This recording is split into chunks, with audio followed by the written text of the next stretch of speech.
and welcome to our Kerbal Space Program tutorial.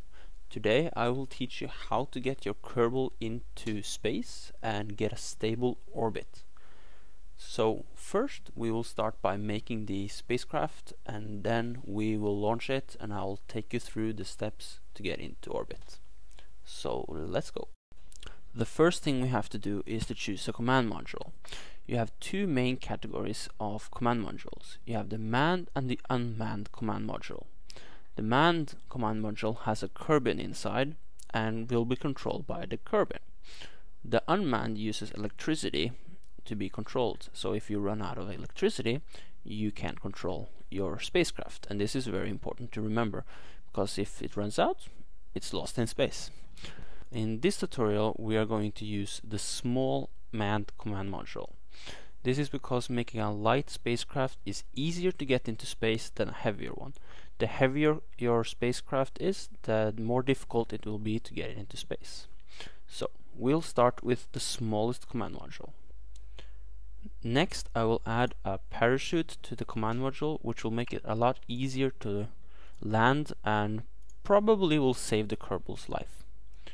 Next I will add a decoupler under the command module. This will make the landing stage just the command module. After the decoupler I will add an advanced SAS. The advanced SAS is a stability control and will make the spacecraft a lot easier to get into space and make it a lot more controllable. The next thing I will add is a fuel tank. You don't need a big one for this thing. It's pretty powerful when we get it up. We will have plenty of fuel for this tutorial, so you can play around and experiment, and it will be pretty easy to get into space with plenty of fuel left. After I added the fuel, I will use the liquid engine, the smallest one, the LV909. It's powerful enough for this small spacecraft and it will do the job nicely. Then I will add a small solar panel to give us some electricity. This isn't necessary for this spacecraft, but you will run out of electricity eventually, and if you want to stay in space and play with this for a while, it could be a good thing to have the solar panels on board. The command module already has some battery life, so you don't need extra ones, but if you want to, there are two different batteries you can choose from. Next we will take a decoupler under the engine. Underneath that I will add the stack biocoupler, which will allow us to have two tanks and two engines side by side, and I'll add the FLT 800 fuel tanks, and I'll have two of them, one above the other. And then I will use the LVT 45 liquid fuel engines. This will give us plenty of thrust to get into space, and we have more than enough fuel in these tanks to get into space. The LVT 45 liquid engine and the LVT 30 engine, they look pretty much the same, but only the 45 has vector range, which means you can control your spacecraft with this engine. The other one is just a stationary engine, a little more powerful, but it doesn't have control. To make these engines not wobble about, I will use two strut connectors, one at the bottom and one in the middle. And this will make the whole thing more rigid and more controllable.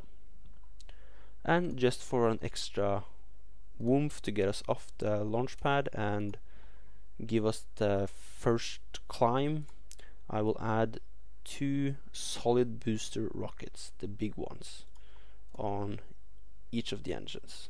This is more than you need, but again, I want to make an easy rocket for you to get into space, and you will have a lot of fuel, so you can try a high orbit, a low orbit, you can try geosynchronous orbit, you can try what you like. So that's pretty much the spacecraft as it should look.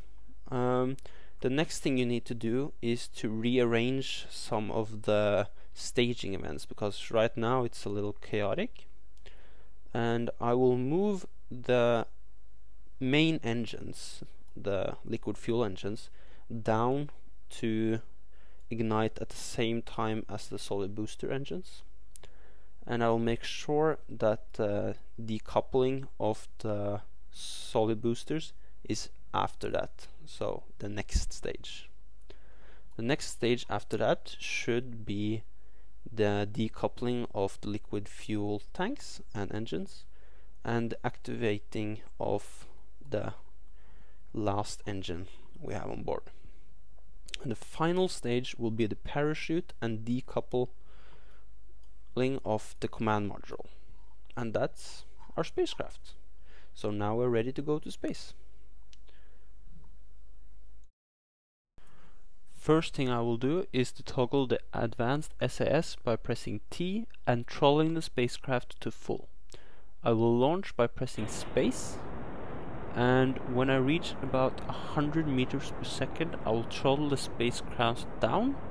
This is mostly to save fuel, which is not necessary for this spacecraft, but for bigger and heavier spacecraft there's no need to fly at full throttle in low atmosphere, because you will have a lot of drag. Now, right now there is not a lot to do with the spacecraft. The advanced SAS is what's keeping the spacecraft pointing straight up, and it will also stop you from making big changes on your spacecraft. The advanced SAS mission is to keep your spacecraft pointing the same direction as it was when you activated it. You will now see that my solid boosters are almost out of fuel, and I'll throttle the spacecraft to full before I release my solid boosters. We are now approaching 10,000 meters and preparing to do our gravitational turn at 15,000 meters. I will do this by toggling on and off the SAS and turning to 90 degrees. To toggle the advanced SAS, you press the F button, and when you release it, the advanced SAS will be on again. I usually like to do a slow gravitational turn, making it more smooth. This will make it easier for you when you have a big spacecraft that can lose control. And I'll slowly take it down to the first 90 marker. I'll now press M to go into map mode, and I'll wait for the app to reach about 90,000 meters. When I reach 90,000 meters, I will cut the engine by pressing X, and we will just drift until we get to 90,000 meters. As you can see, I now just cut the engine, and we are steadily climbing to 90,000 meters. As you can see, I have plenty of fuel left in the tank, which could take me to a higher orbit, but for this tutorial I'm going to be fine with 90,000. So I'll decouple the spacecraft, so we'll just have the last rocket left. This is the rocket I want to do the orbit with, just to show you how you would do it if you took it to a higher orbit where you would be out of fuel. When I reach my apoapse, I'm going to do a prograde burn.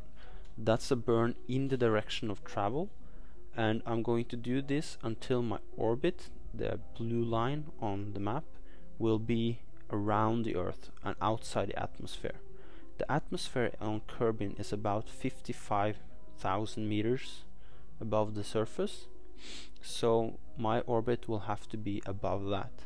But I will try to get a circular orbit, which means that the apoapse and the periapse is the same height above the surface, that both are 90,000 meters above the ground. Then we will have a circular orbit.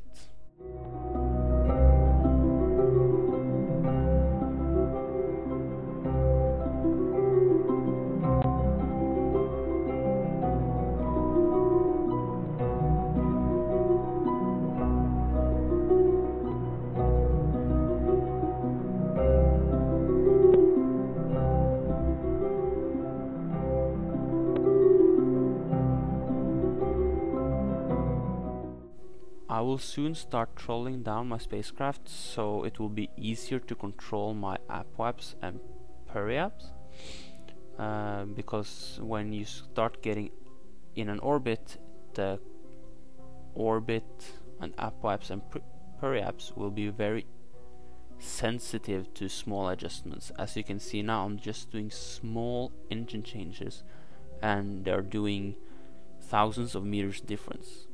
So here we have a circular orbit. It's not a perfect orbit, but I'll show you how to get your orbit perfect in the next tutorial.